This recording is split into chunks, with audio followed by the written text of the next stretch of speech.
Bom, então a gente está ao vivo, tá? Oi, bom dia. A gente está com mais uma transmissão ao vivo do Tutameia. Ela é a Eleonora. Ele é o Rodolfo. E ele é o ministro Bresser Pereira. Luiz Carlos Bresser Pereira nos honra hoje aqui com a sua presença nos estúdios caseiros do Tutameia.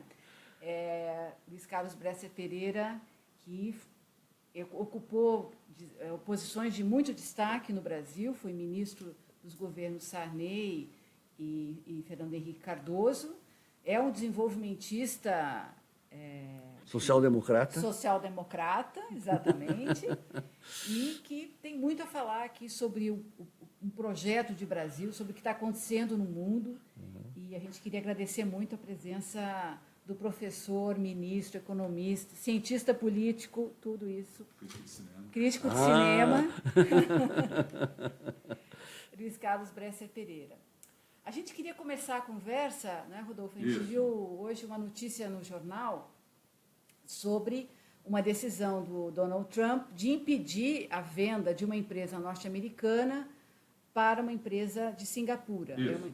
Vamos mostrar aqui já a manchete e já leio as informações, mas vê se dá para ver aqui. Dá para ver. Então, vamos lá. Trump barra venda da Qualcomm para asiáticos. O presidente dos Estados Unidos, Donald Trump, liquidou ontem um negócio de 117 bilhões de dólares ao bloquear a venda da fabricante americana de chips Qualcomm à rival Broadcom de Singapura. Trump invocou questões de segurança nacional para justificar sua decisão.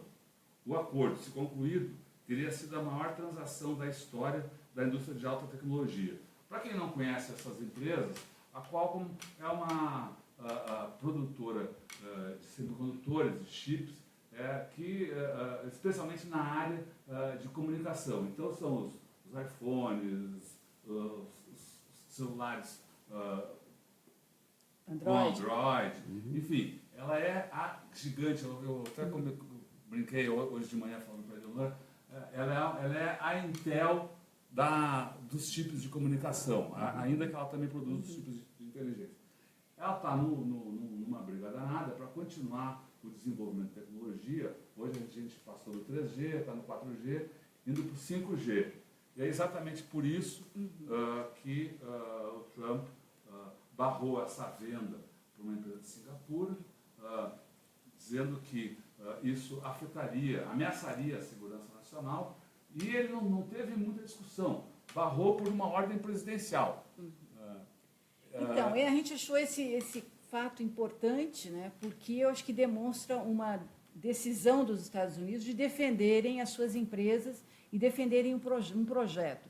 Como é que, ministro, o senhor avalia essa decisão do Trump? Então, essa é mais uma medida nacionalista que o governo dos Estados Unidos adota, que não é absolutamente novidade. Quer dizer, o Trump é uma novidade, é uma coisa horrorosa, né? É a mentira, né, em pessoa, mas, quer dizer, o nacionalismo econômico, eu sempre digo que para um país como o Brasil, qualquer país que se quiser se desenvolver, tem que ter um certo nacionalismo econômico. Por quê? Porque os demais países, especialmente os países ricos, sempre o tiveram e continuam tendo. Eles falam mal do nacionalismo, defendem o liberalismo internacionalista, né, a cooperação entre os países de todo o mundo, e defendem forte e firmemente os interesses da sua nação, né? Todos fazem isso, e nesse processo, uma das coisas que se faz, há muitas outras, barreiras alfandegárias, todas as lutas na OMC, o que é aquilo? É a luta entre nacionalismos. Quer dizer, entre outras coisas, então, se impede a desnacionalização de empresas, né? Quer dizer, coisa absolutamente correta. Quer dizer, há certas empresas que não se deve desnacionalizar. Aqui no Brasil, então, e o Trump, ao fazer isso, está fazendo o certo. Um dia desses, o Macron fez a mesma coisa lá na França, com um estaleiro, né? Agora, aqui no Brasil, a coisa é um pouco diferente. Aqui a gente vende tudo. Quer dizer, desde que o Brasil virou um país que tem uma política, um regime de política econômica liberal e, portanto, colonialista, dependente. Isso aconteceu em 1990. Desde então, o Brasil vende tudo o que puder. Houve uma tentativa de mudança na parte de vender tudo do Lula, que parou, quer dizer, e a Dilma continuou, mas agora voltou com uma violência total, né? E é uma coisa assim, quer dizer, é uma coisa assim patética, quer dizer, é um povo sem rumo, não é? Governado por gente que absolutamente não tem nenhum interesse nesse povo, é uma elite econômica liberal que está absolutamente identificada com os interesses das elites internacionais rentistas, né? Rentistas e financistas, e não com os interesses do povo brasileiro, né? Que apoiaram um golpe parlamentar, né? Quer dizer, em nome do combate à corrupção, e colocaram no governo um corrupto completo, né? E então estão permitindo que a captura do patrimônio público, né? Através da venda de tudo que o Brasil tiver. Na área do petróleo, na área da energia elétrica, agora querem neutralizar, vender a Eletrobras, uma coisa impensável. Estamos aí. Desculpa, o senhor usou a palavra violência para se referir a essa política. O senhor podia explicar um pouco mais? A privatização, essa política de entrega do país. Por que ela como é que essa violência se expressa? Tem o caso da Embraer, da Eletrobras. Como é que isso... Quer dizer, violência porque existe uma coisa chamada interesse nacional. Quer dizer, o interesse nacional, quer dizer, é o desenvolvimento econômico, é a diminuição das desigualdades, é a proteção do ambiente, né? São essas, quer dizer, e fundamentalmente a proteção da democracia. Esse é o interesse nacional, não é? E há coisas que vão contra o interesse nacional, e tudo que é contra o interesse nacional é uma violência, não é? Quer dizer, é por isso que, a meu ver, não é, é fundamental, não é, que os governantes, não é, sejam republicanos. Quer dizer, republicano é o cidadão, e republicano é, então, o governante, o político, que é capaz de defender o interesse público, mesmo quando ele contraria os seus interesses particulares. Né? Quer dizer, tem muita gente que diz que isso é absurdo, né? Mas essa é uma filosofia que vem de Aristóteles, depois de Cícero, da República Romana, é por isso que tem o nome de republicanismo. Depois veio de Maquiavel, né? E das repúblicas, e dos outros filósofos das repúblicas italianas, lá no fim da Idade Média e começo da Renascença, e depois chegou até a Inglaterra, a França com Montesquieu, e aos Estados Unidos com os Founding Fathers, que aí já misturando com o liberalismo econômico. Mas é uma coisa muito importante.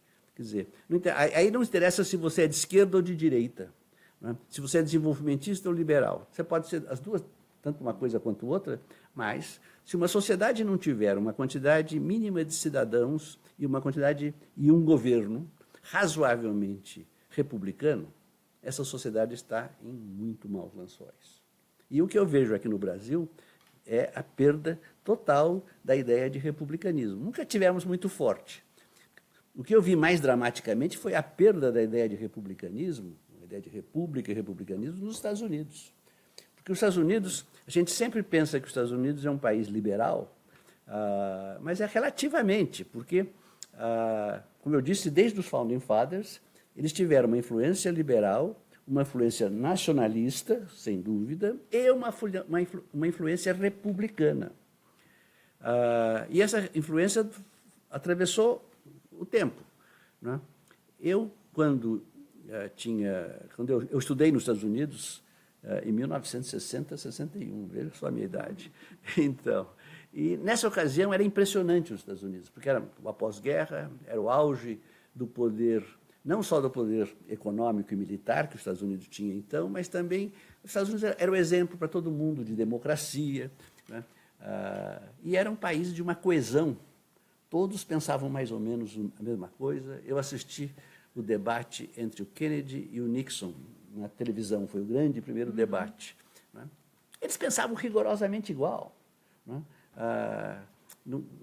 Mas o Kennedy era mais progressista? Não era a mesma coisa, né? Quer dizer, o Partido Democrata era um pouco mais progressista, mas os candidatos não. Quer dizer, os Estados Unidos teve uma decadência nos últimos 60 anos impressionante no plano social, no plano político. Hoje a democracia americana é uma plutocracia, a desigualdade é brutal, todas as medidas de avanço que são feitas por ONGs de um jeito ou de outro, né, mostram, quando comparam os países da OCDE, os Estados Unidos é o primeiro sempre em crescimento econômico e tecnologia, e no resto está sempre, se não é o último, é o penúltimo colocado. Né? E por quê? Porque eles abandonaram o republicanismo e adotaram um individualismo liberal, né, ou neoliberal, uma coisa violentíssima. Isso tem a ver com a supremacia do capital financeiro nessa... Então, eu falo sobre isso, mas eu quero contar mais uma palavrinha sobre o republicanismo. Quer dizer, em 1960, lá nos Estados Unidos, o republicanismo ainda estava vivo. E isso era um elemento importante da sua coesão social. Eu li naquela época um livro do Kennedy, o John F. que não gostei dele como presidente, não, mas isso é outra história, né?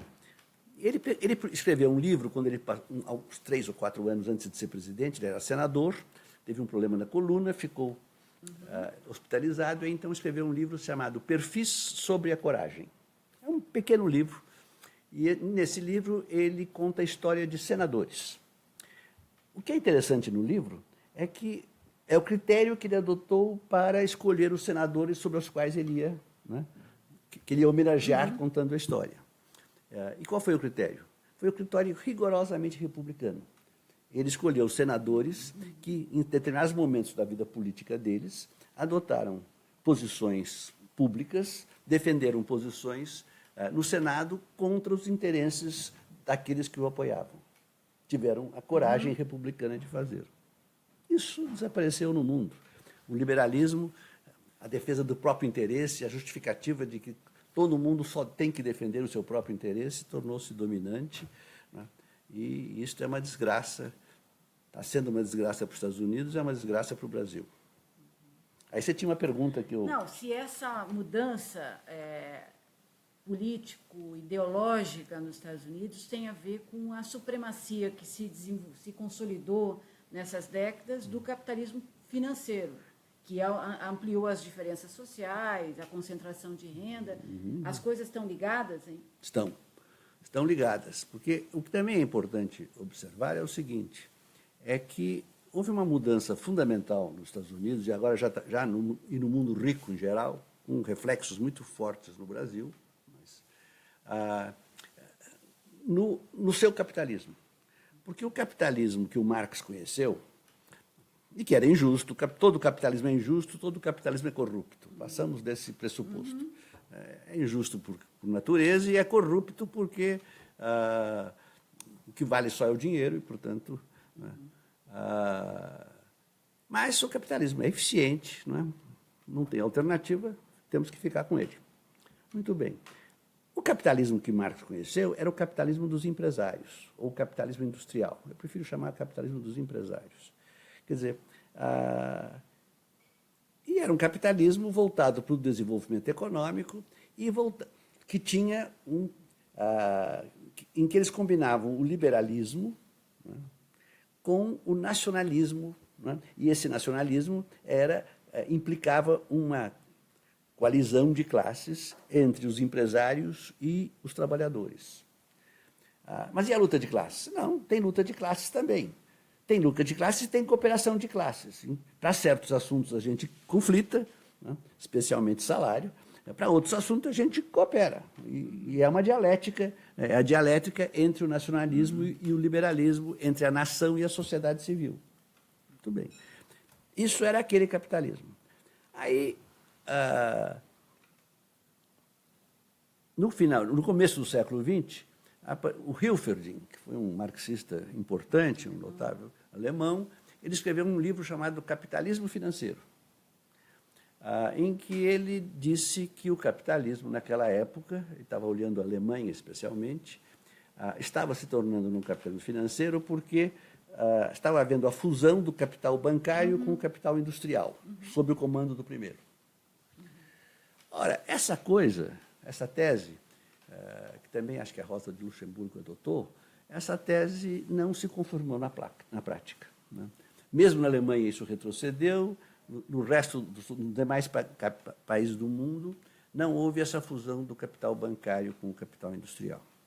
Entretanto, depois, na pós-guerra, especialmente desde 1980, voltou-se a falar insistentemente, você fez no capitalismo financeiro, e aí, pelo menos, inventaram uma palavra nova, porque aquele capitalismo financeiro do Hilferd não era. E qual foi a palavra nova? Financiarização. Essa é uma boa palavra.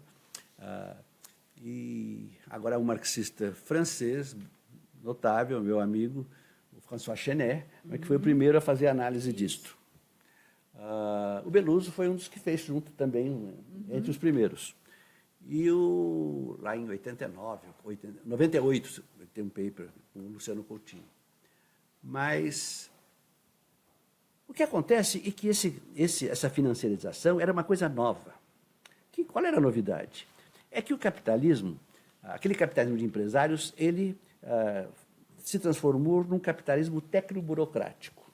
Ou seja, num capitalismo misto em que continuava a haver empresários, mas agora aparecia uma nova classe, a classe dos profissionais ou dos tecnoburocratas. E na primeira metade do século XX, esses tecnoburocratas, os gerentes, os administradores, os assessores de todo tipo, etc., passaram a comandar as grandes empresas. Quer dizer, houve a transferência da administração, da gestão das empresas, dos capitalistas empresários para os tecnoburocratas.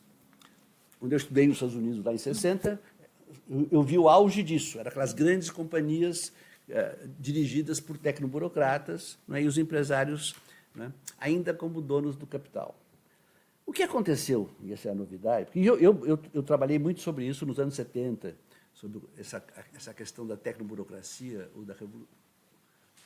ou dos profissionais. Porque, aí, o que aconteceu, isso é a novidade, eu vou publicar agora um artigo, pela primeira vez completo, no Estudos Avançados, no próximo número do capítulo, é que surgiu o capitalismo financeiro rentista. Não é? Porque houve uma segunda substituição dos empresários. Agora, nas grandes empresas, agora, em vez de os tecnoburocratas substituírem os empresários na gestão das empresas, os rentistas, ou seja, os filhos, os herdeiros dos tecnoburocratas, de vários tipos, né, substituíram os empresários na propriedade das empresas. Bom, só que esses rentistas é gente de muito baixa qualidade. Não se compara com os grandes empresários, que eram homens brilhantes, inovadores. Né? É gente second rate, né? Incapaz de gerir a sua riqueza e incapaz de né, ter uma ideologia que a justifique.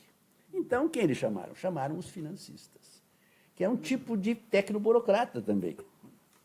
São jovens tecnoburocratas que vão se formar em fazer seus MBAs nas grandes universidades americanas e agora europeias, até asiáticas tem agora, ou então vão fazer PhDs, doutorados, né? E voltam para administrar, mas com duas funções, e não uma só.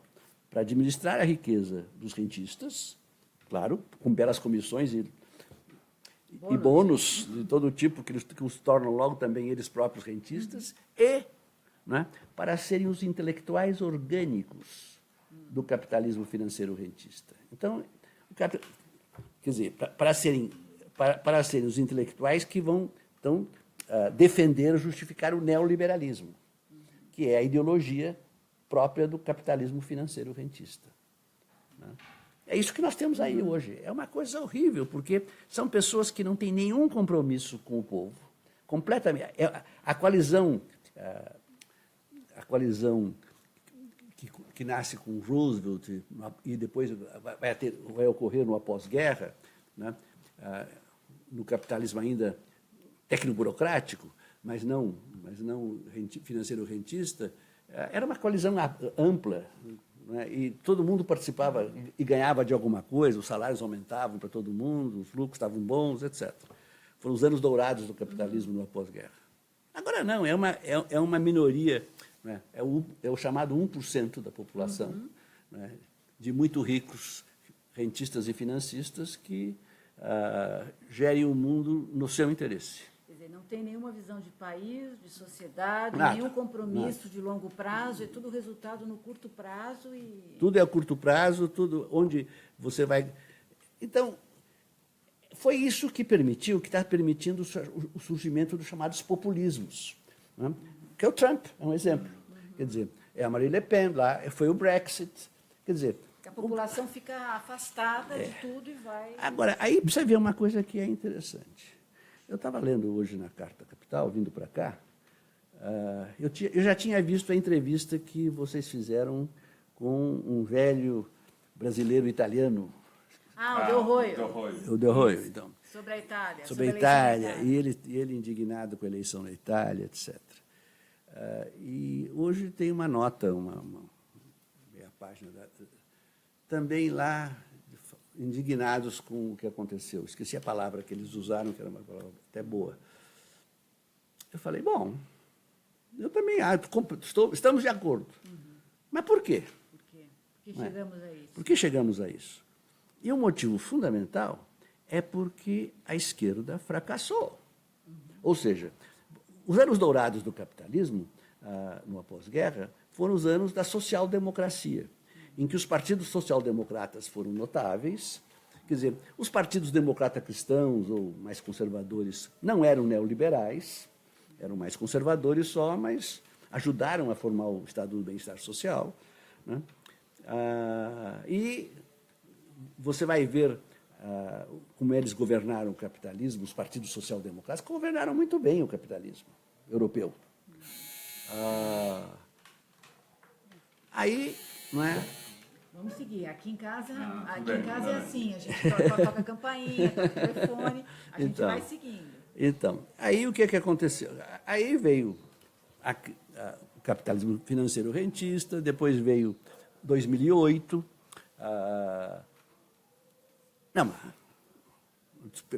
aí veio, em 1989, a queda do Muro de Berlim. E em 1991, o colapso da União Soviética. Aí a esquerda entrou numa grande crise. Exato. Ainda que todos nós de esquerda, eu me considero de esquerda, centro-esquerda, não sou esquerda pura, fomos derrotados. Porque, ainda que criticasse, eu critiquei muito, acho que descobri a natureza do estatismo soviético, etc., mas o fato é que você tem uma sociedade em que a propriedade dos meios de produção fosse social, não fosse privada, era uma base para um desenvolvimento na direção do socialismo, do verdadeiro socialismo. E de repente, isso sofreu um baque muito violento.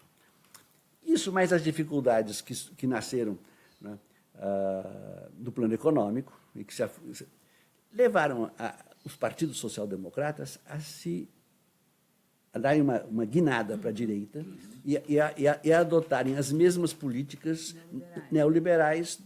Isso aconteceu, não foi totalmente, né?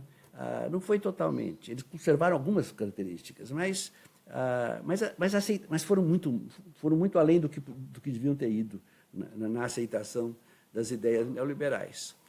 Resultado, né? Fracassaram.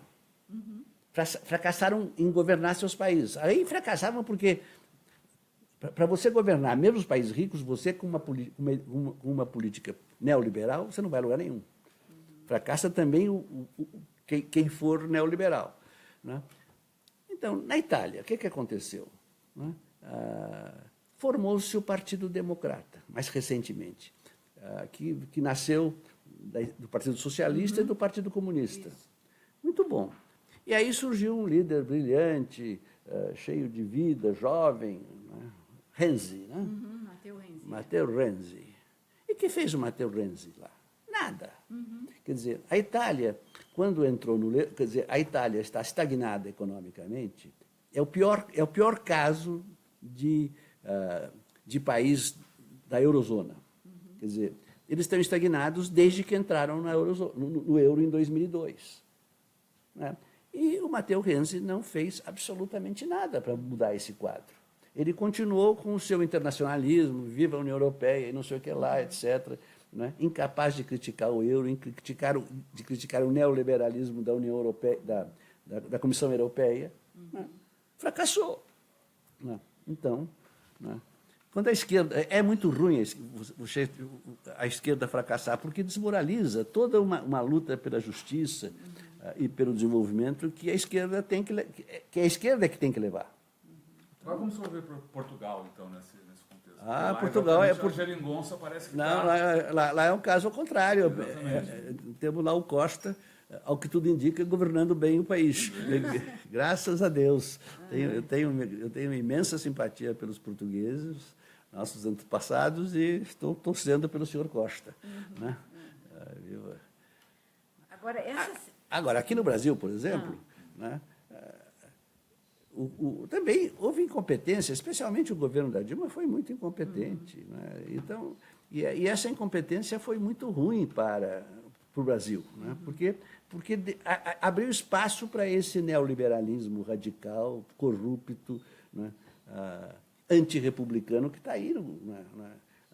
A Dilma é uma mulher da melhor qualidade moral, né? Mas foi incompetente, não tinha nível para ser presidente da República, no plano nem político nem econômico.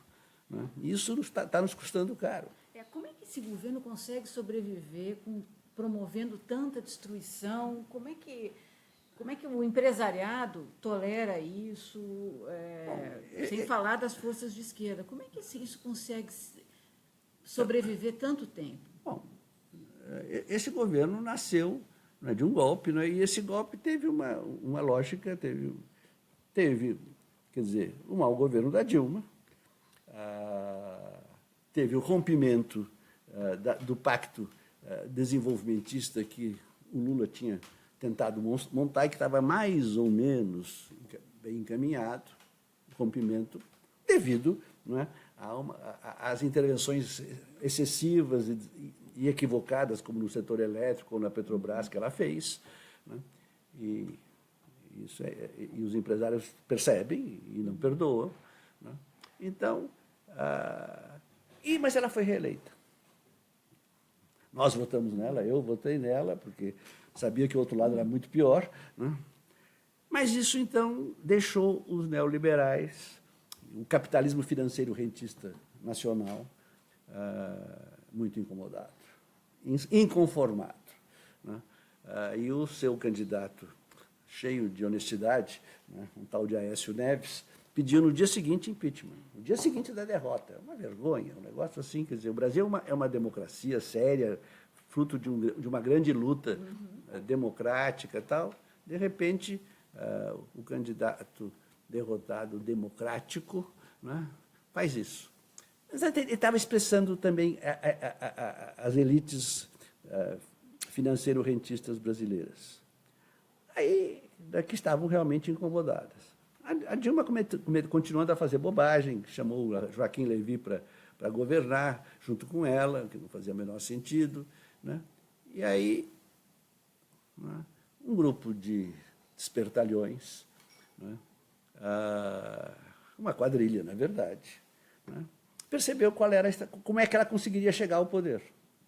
Eu acho que foi o Moreira Franco que teve a ideia. Conheço suficientemente esse senhor para saber que ele é esperto, muito esperto. Eles, então, vamos apoiar o impeachment e vamos chegar à presidência desse jeito, com o Temer. Como é que fazemos? Então, ele e o Temer, e depois e os outros, né, Padilha, Jucá, bolaram o seguinte: chamamos os neoliberais para fazer um plano. Fazemos um plano absolutamente neoliberal. Né? O neoliberalismo está bem, porque... desculpe. Porque, então, aí, quando chega em 2015, a dona Dilma ganhou a eleição, mas aí o Brasil toma conhecimento, ao mesmo tempo, de uma grande crise, uma grande recessão econômica, que não era só consequência do governo Dilma, não, tinha outras consequências, não importa aqui agora, e toma consciência de uma grande crise fiscal, que essa sim era por conta da dona Dilma. Então, quer dizer, e já nos 3 anos anteriores, desde 2013 pelo menos, os economistas liberais, ou neoliberais, tinham recuperado a voz, porque no tempo do Lula ficaram quietos. O Lula foi tão bem sucedido, né? Fez seus erros, mas foi muito bem sucedido, acabou sendo um grande presidente. Então, eles ficaram quietos. Né? Agora, não podiam ficar mais quietos. Quer dizer, não recuperaram a voz, passaram a criticar de forma que, quando chega 2015, né, isso já começou a acontecer em 2013, nas manifestações de 2013, de uma hegemonia social-democrática e desenvolvimentista que vinha desde a transição democrática, desde os anos 80, de repente, nós nos vemos diante de uma hegemonia neoliberal no Brasil. Hegemonia ideológica neoliberal. Quer dizer, então o Temer aproveitou isto, e o Moreira fizeram um plano. O plano era uma ponte para o futuro, era uma perfeição neoliberal.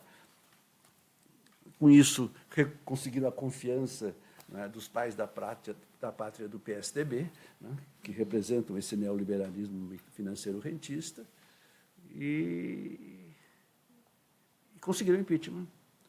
E estão lá com isso. A coisa curiosa é que eles querem um governo que fosse responsável fiscalmente. O governo Temer é uma vergonha, é o oposto disso. É o oposto do...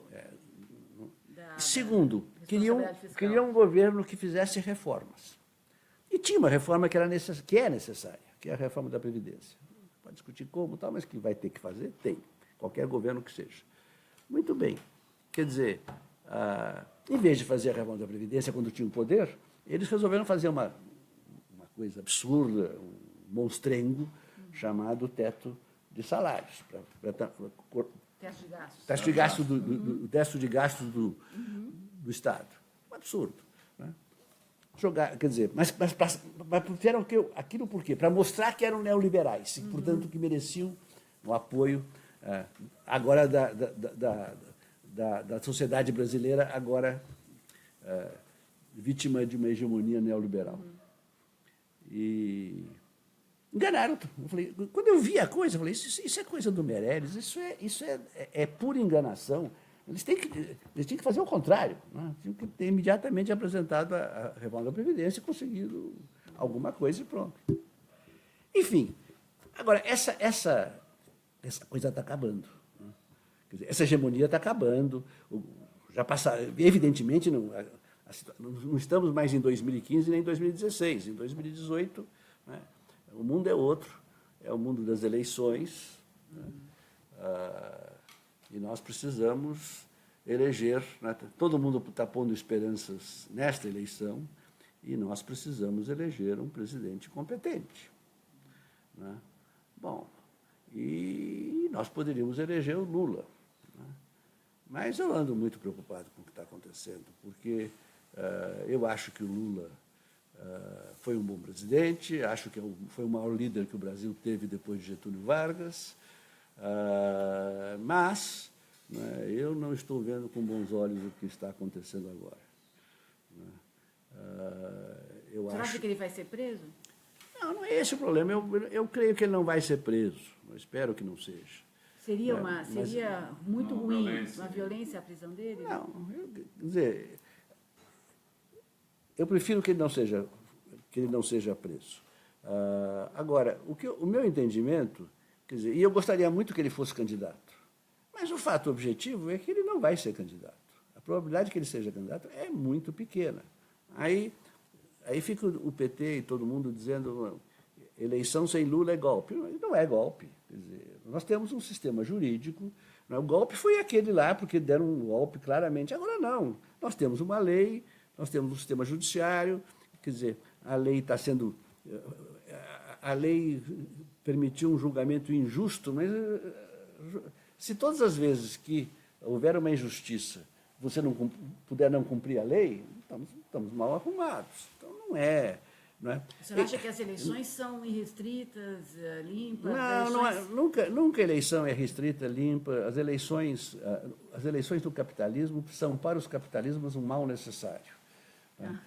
Interessante essa definição. São um mal necessário. O capitalismo e a democracia não combinam muito bem. Né? Absolutamente não. Quer dizer, o liberalismo é antidemocrático. A ideia de uma liberal democracia como paraíso. O Armínio Fraga escreveu um artigo sobre isso na Folha.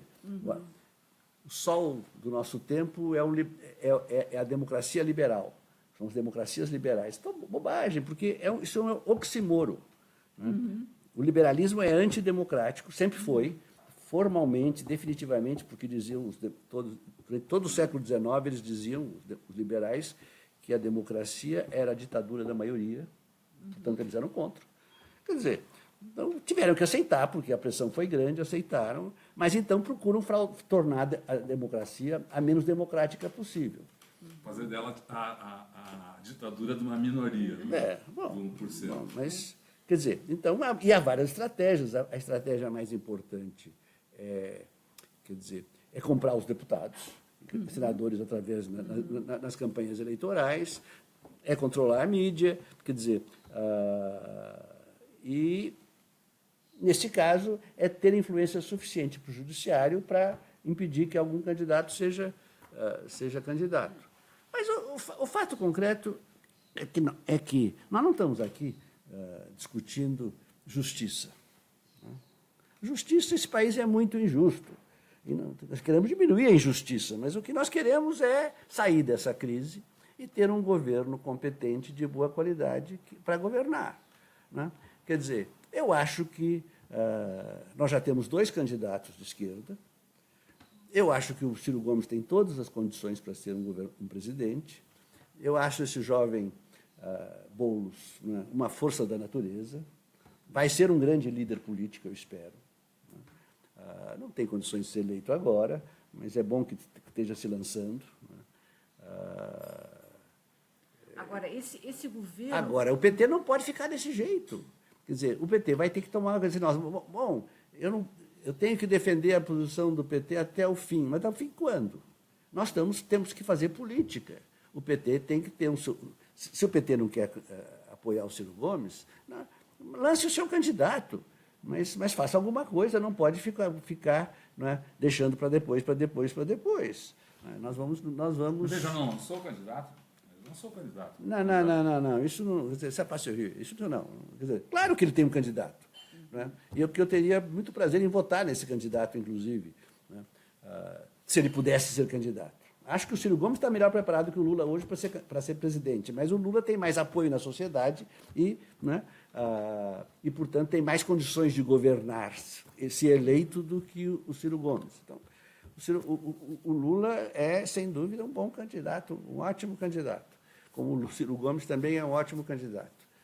O Boulos ainda é jovem demais para ser um ótimo candidato. Agora, seja qual for o desfecho da eleição, considerando que centro-esquerda ou esquerda vence a eleição, uma hipótese, vai ter que reconstruir o país. Você já viu tamanha destruição acontecer no país? O senhor conhece a história do Brasil, viveu essa história. Em algum outro período se teve tamanha destruição da nação? Não. E como a gente pode superar isso? Quer dizer, o senhor compara essa destruição a que outro momento? Teve uma coisa paralela, assim? Eu prefiro olhar para frente, sabe? Quer dizer, algumas coisas vão ser tem uma tese, vamos desfazer tudo que o governo fez. Não pode fazer isso. Né? Quer dizer, bom, se eles privatizarem a Eletrobras, é possível desfazer a privatização da Eletrobras. Mas a Eletrobras seria muito perniciosa ao Brasil. A privatização da Eletrobras foi muito perniciosa, mas, ao mesmo tempo, né, nós temos que entender que empresa estatal deve ser bem governada. Quer dizer, eu não sei qual... No período dos militares, as empresas estatais não eram usadas politicamente. Né? Isso começou com a democracia. Não sei se foi no governo Sarney, foi no governo Collor, ou no governo Fernando Henrique. Não foi no governo Lula. Só que o governo Lula continuou. Né? E você... Quer dizer, existe na literatura da ciência política, da ciência política e dos sistemas burocráticos, vamos chamar assim, existe um conceito chamado conceito de insulamento burocrático. O que é o insulamento burocrático? O insulamento burocrático é, numa sociedade capitalista em desenvolvimento, em que o populismo, o velho fisiologismo é uma coisa muito importante, os políticos precisam formar coalizões, ainda aqui no Brasil, com essa loucura do sistema eleitoral que nós temos, é um equívoco esse sistema, né?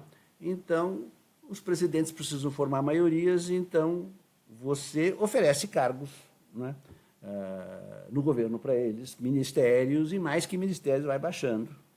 Muito bem, isto é o fisiologismo, o clientelismo ou o populismo, um tipo de populismo. Mas existe a coisa chamada insulamento burocrático. Alguns setores, algumas empresas ou alguns ministérios, você não dá para... Como é que chama? Não negocia, essa é a palavra. Quer dizer, isso é um insulamento burocrático. Então, sempre se fez isso com a Petrobras, ou se fazia.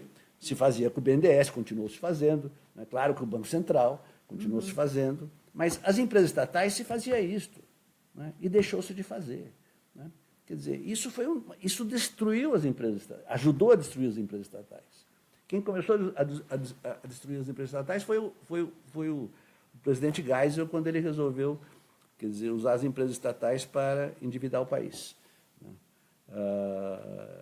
E para controlar a inflação, segurando o preço das estatais, naquela época. Né? A Dilma fez isso outra vez, agora, recentemente. Então, o fato é que governar esse país é muito difícil. Né? E eu sempre lembro daquilo que eu aprendi com meu pai, quando eu tinha uns 9 anos, por aí. Né? Eu perguntei para ele, se devia ser 1941, por aí, então o Getúlio era presidente.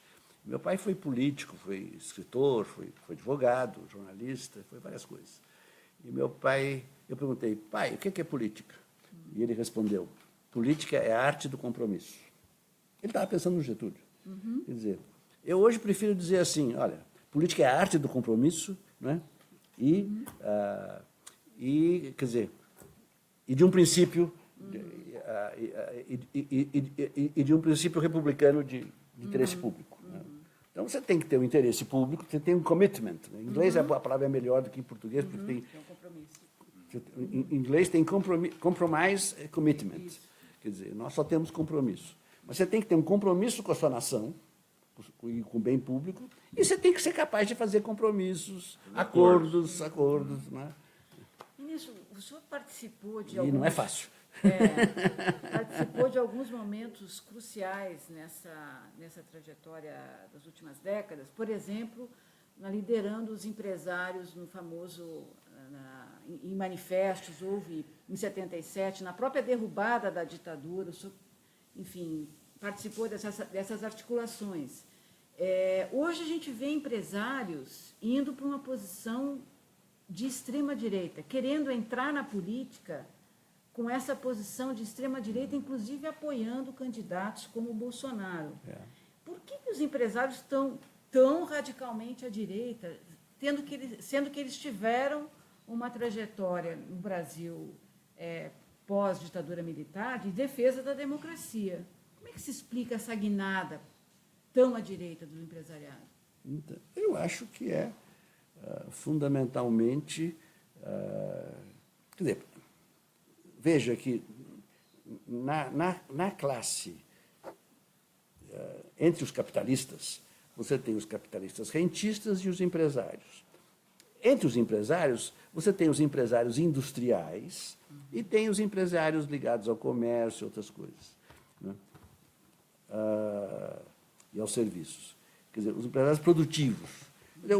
O empresário que você pode tentar contar, e precisa contar, não é, numa coalizão de classe desenvolvimentista e social-democrática, são os empresários produtores, não os rentistas, impossível.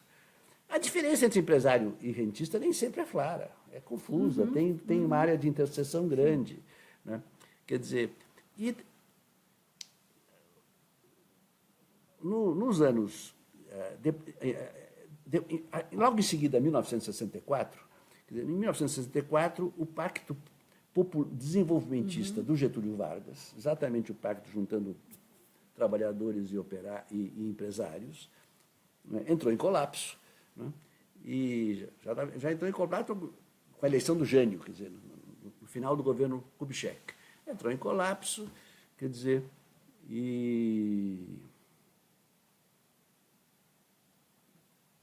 O pacto entrou em colapso o pacto construído pelo Getúlio, que uniu empresários e trabalhadores, entrou em colapso com o João Goulart. Então surgiu uma teoria, a teoria da dependência. Então.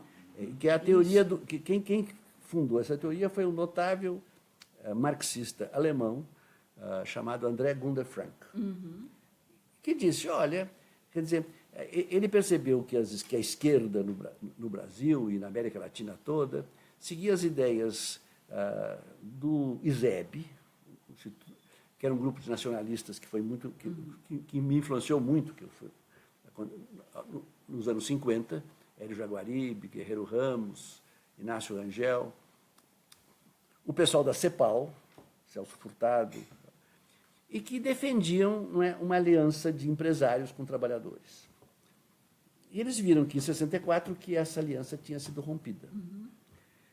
E que os empresários tinham realmente abandonado a aliança e se ajuntado ao restante da sociedade financeiro. Naquela época ainda não era bem financeiro rentista, afinal, mercantilista, né, e dependente brasileira, inclusive a classe média tradicional do Lacerda. E por que eles fizeram isso? Porque eles se sentiram ameaçados. Eles se sentiram ameaçados pela Revolução Cubana, de 59, e pelo movimento de esquerda que aumentou fortemente.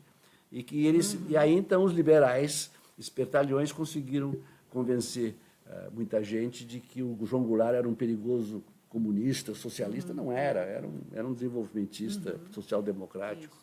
E, então, veio o golpe.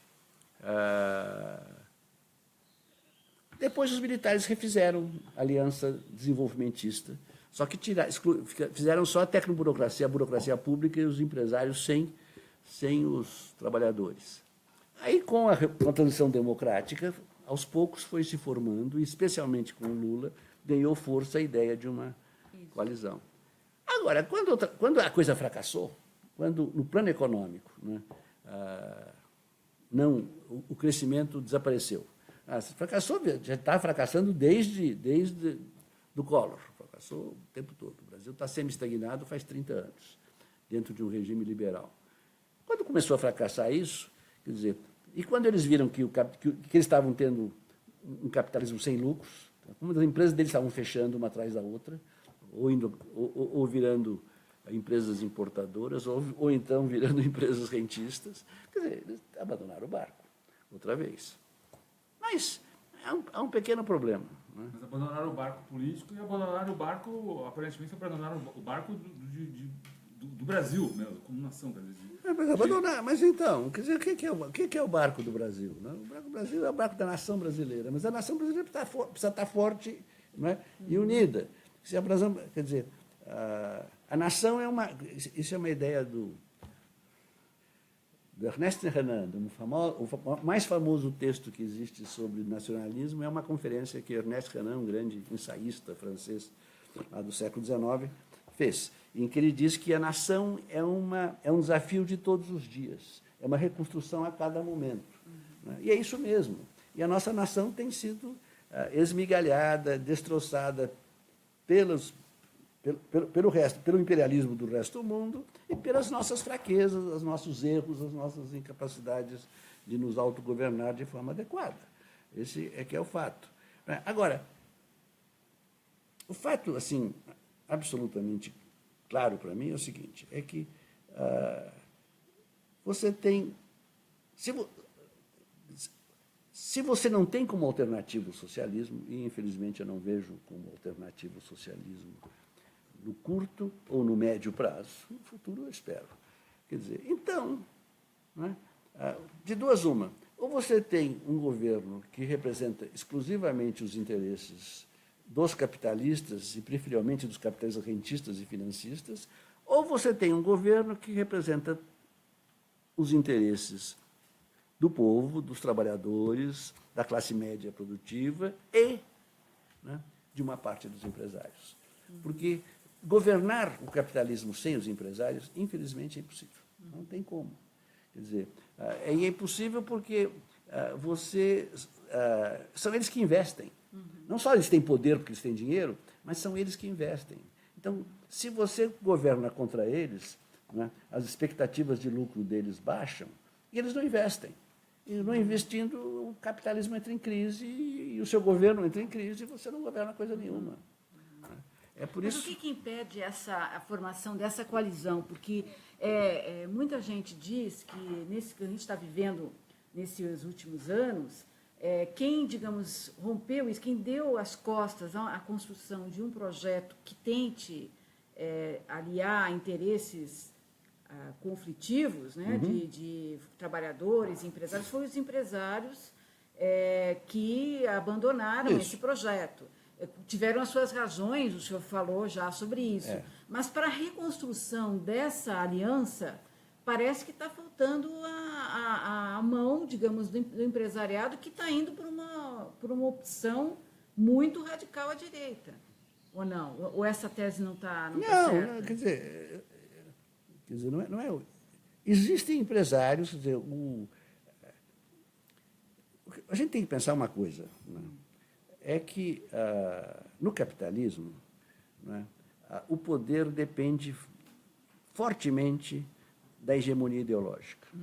Quer dizer, isso não, foi Marx que inventou a ideologia, foi uma invenção, né? É um materialismo histórico. Mas o Marx não tinha a menor ideia, né, de que a ideologia ia ser tão importante. Porque no passado, sempre a ideologia foi importante. A ideologia era importante nos impérios clássicos, né, nos tempos de Luís XIV, o chamado Ancien Régime. Né? Quer dizer, mas o poder puro e forte ali da oligarquia no poder, né?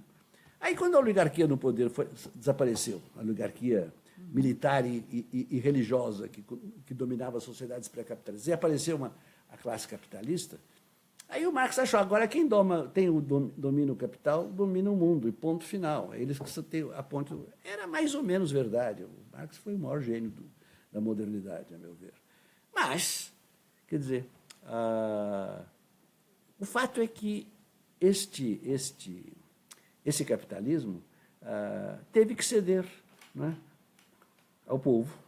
Quer dizer, o povo surgiu como entidade durante o século XIX e defendeu não só o socialismo, mas defendeu a democracia. E conquistou.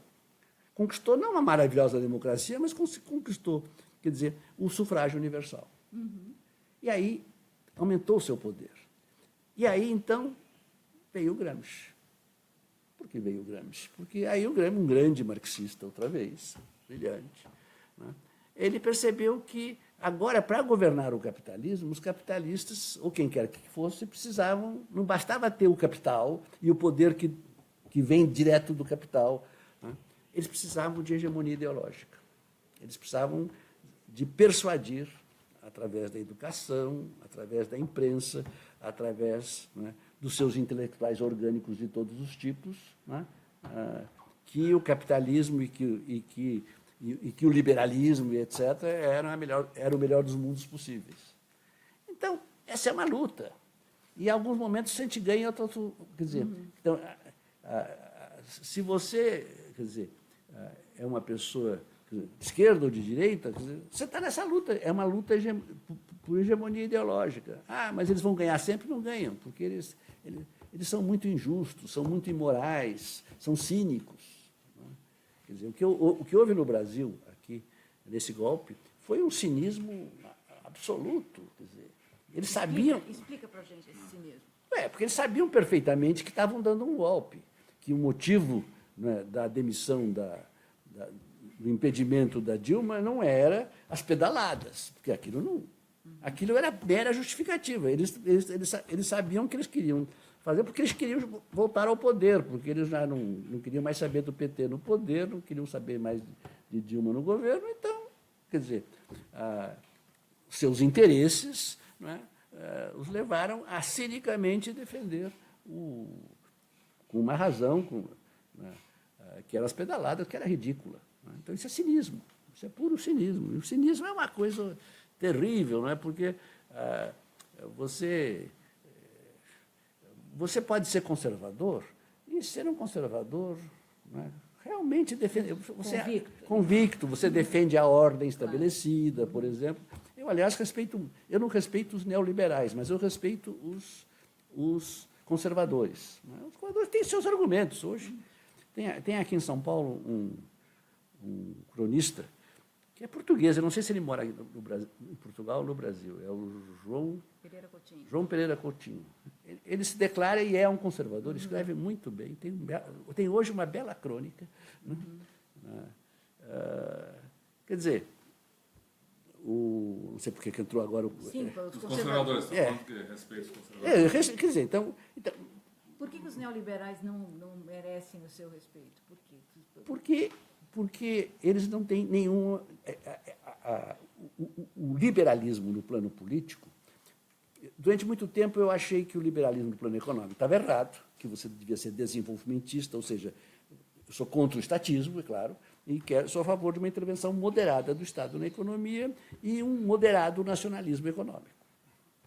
Quer dizer, para isso e mais, e o Estado também precisa distribuir renda, precisa mitigar o caráter intrinsecamente injusto do capitalismo. É isso que o Estado tem que fazer, por isso que eu sou um desenvolvimentista social-democrático. Agora, mas eu defendia o liberalismo, durante muito tempo eu defendi o liberalismo, dizendo porque nós devemos aos liberais a garantia dos direitos civis. Tem os direitos civis, depois é um tipo de direito humano, né? Direitos civis, depois vem os direitos políticos e depois os direitos sociais. Os direitos civis, a liberdade, a propriedade, não ser julgado sem prévia lei, etc. Liberdade de reunião, essas coisas.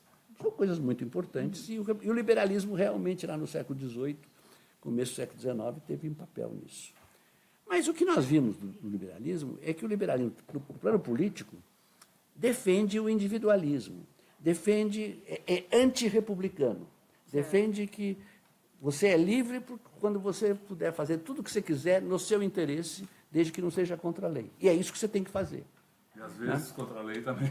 Bom, mas aí já é outra coisa. Eu estou falando de coisa séria. Né? Isso aí não é... Quer dizer, então, quando como é que eu explico a decadência social e política americana? É que o liberalismo político tornou-se de tal forma dominante, quer dizer, e, portanto, um individualismo feroz tomou de tal forma conta, né, dos Estados Unidos, uma competição desregrada em que, quer dizer, que tem uma regra fundamental. Somos a favor da competição e da meritocracia. Né?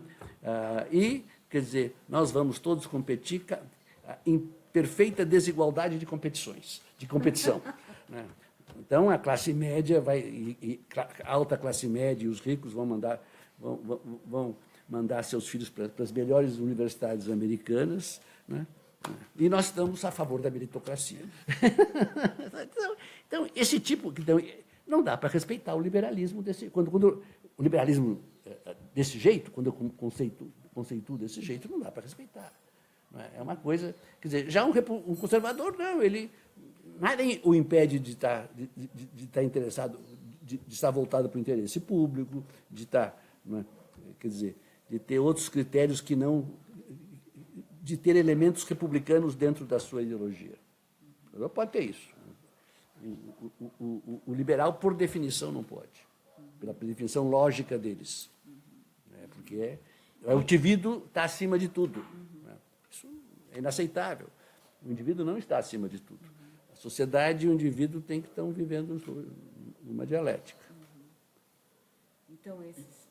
Não, isso em si já acontecer coisas como o que aconteceu aqui, o senhor se referiu aí ao grupo que tomou o poder como uma quadrilha. Isso aí a gente sabe que é, não há muita coisa a dizer. Quer dizer, se houvesse justiça aqui no Brasil, né, já estavam todos presos já. Quer dizer, o meu amigo André Sinjas, né, chama, nos artigos dele, o Partido da Justiça. Eu acho que ele está errado. Ele deveria mudar o nome. O Partido da Injustiça. Por quê? Eu vi hoje uma fotografia, na Carta Capital tem uma fotografia do Moro junto com o Bretas. Mas o Bretas, que está lá do jeito dele, sei lá, nunca... E o Moro olha para frente, né, com os olhos assim. Aquilo é o Robespierre perfeito. Né? Quer dizer, ele tem uma verdade que ele está impondo à sociedade brasileira, né, de maneira, né, absoluta. Ele é um iluminado, né, que vai estabelecer, né, a justiça e a moralidade, né, no Brasil. Gente desse tipo é muito perigosa. São pessoas muito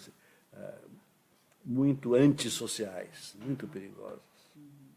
Quer dizer, a justiça, nesse processo, perdeu muito da credibilidade. Sem dúvida, sem dúvida. E como é que eu não entendo como é que isso não se trava em algum momento, como é que o Supremo não age, as instâncias todas, ficou todo mundo paralisado. O que acontece? Não, eu estou lhe dizendo que são... o Supremo também age politicamente, o Supremo também está condicionado pelas hegemonias ideológicas. Quer dizer, a hegemonia ideológica do liberalismo vem desde 1980, com Reagan e Thatcher, né? Tem feito um mal profundo para todas as sociedades, não só para os países em desenvolvimento como o Brasil, mas para os países ricos também. Mas, né, entrou em crise econômica em 2008, entrou em crise política em 2016 com o Trump e o Brexit, né? Mas ainda não se conseguiu um discurso alternativo. O fato concreto é que, para você ter hegemonia ideológica, você precisa ter um discurso, ter uma narrativa que faça sentido, né? E a narrativa que a esquerda, a narrativa que os desenvolvimentistas populistas têm apresentado, infelizmente, não são narrativas que consigam essa hegemonia. Então não tem saída? Não, claro que tem saída. Quer dizer, quando não sei. Quer dizer, tem um ativo que é sempre muito grande, tem o povo, né? Eu estava lendo a entrevista. Tem hoje na Carta Capital uma matéria muito boa, bem escrita, sobre o Boulos, dessas matérias grandes, um jornalista. E o Boulos, então, que eu acho uma força da natureza, né, vai ser um grande político no Brasil. O Boulos diz que, como ele começou então a participar das ocupações e passou a viver nas ocupações e se integrar nela, e aí ele entendeu o que era o povo. O povo estava ali. Então, esse povo existe. É o povo que o Gessé Souza chama de ralé. Né? Mas essa ralé existe. Né? E já não é mais uma ralé, quer dizer, absolutamente dominada. Não, eles participam politicamente. Isso é o lulismo do nosso André. Né? Quer dizer, então, eles têm voz. E essa voz, quer dizer, a gente tem que conquistá-los. Conquistá-los com uma proposta que faça sentido e que não faça só sentido para eles, porque também aí não adianta. E é isso que a gente... O que não adianta é só protestar. Só protestar não vai a lugar nenhum. Você tem que ter protesto e tem que ter proposta. Eu terminei, entreguei a semana passada para a editora da Fundação Getúlio Vargas um livro novo. Oba! Então conta para a gente esse livro. Então, o livro é um projeto para o Brasil. É um projeto econômico para o Brasil. Como eu estou desenvolvendo nesses últimos 16 anos, 17 já agora, uma teoria nova. E essa teoria nova acabou ganhando o nome de novo desenvolvimentismo. Mas é uma teoria, não é o que está acontecendo, não é o novo desenvolvimentismo que está acontecendo aí ou não está acontecendo. Isso é outra história. É uma teoria que se baseia no desenvolvimentismo clássico. O desenvolvimentismo clássico é o desenvolvimentismo do Celso Furtado, do Raul Prebisch, do Albert Hirschman. E eu me formei nesse desenvolvimentismo clássico, pelo qual tenho o maior respeito. E é também um herdeiro do pensamento keynesiano, né? e da escola pós-keynesiana. Muito bem. Só que, né, é novo. É novo, tem toda uma série de coisas que eu não vou contar aqui agora, porque fica muito comprido. Mas, como tem uma teoria nova para explicar o desenvolvimento e para explicar por que o Brasil está semi-estagnado desde 1990, né, ele também tem propostas de como resolvê-lo. Então, eu me senti moralmente obrigado.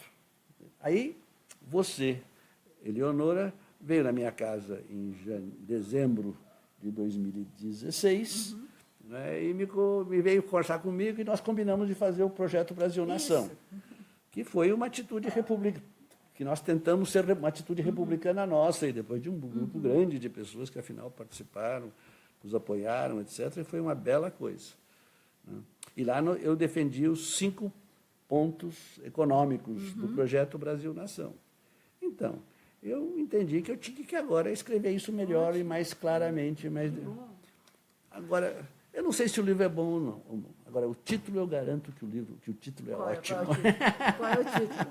Então, o título do livro é Em Busca do Desenvolvimento Perdido. Olha!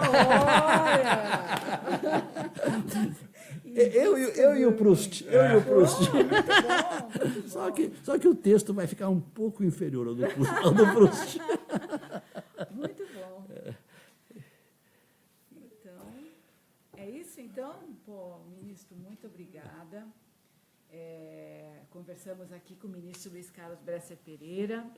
Toda essa conversa vai estar daqui a pouco no Facebook, no YouTube e no nosso site, no tutameia.jor.br, em que a gente traz a íntegra aqui da nossa conversa com o ministro Bresser Pereira, texto, foto, enfim, o material completo aí para a gente usar essa entrevista, esse conhecimento para procurar entender melhor o Brasil que vivemos hoje e atuar de forma mais produtiva, mais progressista, mais desenvolvimentista. Isso mesmo. Muito bem, muito obrigado, Rodolfo, muitíssimo obrigado, dona Eleonora. Foi realmente um prazer ter estado aqui com vocês. Ótimo, muito obrigada. Tchau. Tchau.